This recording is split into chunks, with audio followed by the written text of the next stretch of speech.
Hello and welcome to this lecture. In this lecture, you will learn how to use the union operator to combine result sets of multiple queries into a single result. When using the union operator, if there are any duplicates in the results, it removes the duplicates.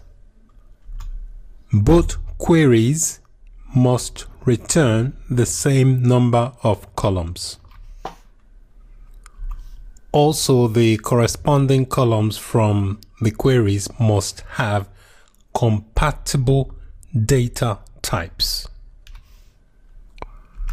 Let's have a look at the syntax for implementing a union operator.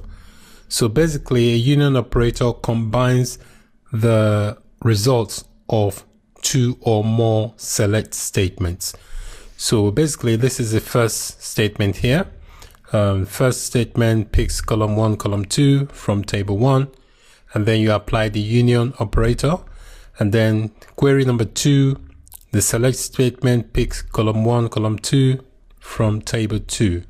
So they must have matching columns. So if you have 4 columns there, you must have columns in the second table, and both columns must be of the same data type. Once the results are combined, any duplicates are removed.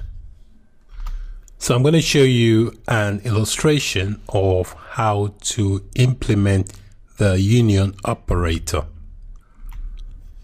I'm going to use the sample database, which is the DVD rental database, and I'm going to use a couple of tables from the database. The database has 15 tables. I'm going to use the customer table and the payment table. The reason I'm doing that is because the columns have matching columns in those tables. So if I expand the customer table, it has a customer ID column. If I expand the payment table, you can see it also has a customer ID column. So let me open up my query tool and implement the query. So I'll start with the select statement for the first table, which is going to be the customer table. So I do a select followed by the column I want to use, which is the customer ID column. Customer ID, and then I specify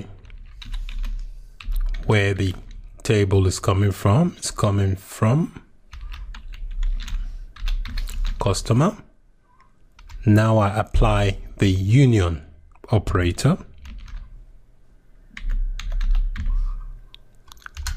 and then I add the second select statement. So I'm selecting customer underscore ID from the payment table. So the union operator joins the output from the first select statement to the output of the second select statement. Both participating columns must have the same data type, and you must have matching columns. So if you've got 2 columns here, you must also have 2 columns here. So if I execute it now, any duplicate entries will be removed. So let me execute that. You notice we've got 599 rows. So these are all the records returned from combining these 2 select statements. So that's basically how you implement a union operator. Thank you for watching.